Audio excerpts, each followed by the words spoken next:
Niks wat in die donker gebeur kan weggesteek word nie. Die Here sal altyd lig gebruik om donker uit te wys. Jesus is die lig van die wêreld, die ware lig. Dit is die lig wat in jou gesaai word, en deur die Heilige Gees sal jy oor en oor verfris word. Eet elke dag uit die woord van God en voed jouself met die ware kos. Dit is hoe die lig in jou sal groei soos 'n sterk palmboom, wat geen wind om sal kan waai nie.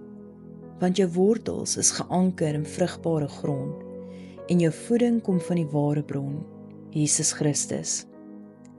Johannes was die getuie van die lig se koms. Nou word ons elkeen die getuie vir hierdie tyd. Getuig jy van die lig? Johannes 1 vers 5 tot 8. Die lig skyn in die duisternis. Ja, die duisternis het dit nie uitgedoof nie. Daar was 'n man gestuur deur God met die naam Johannes.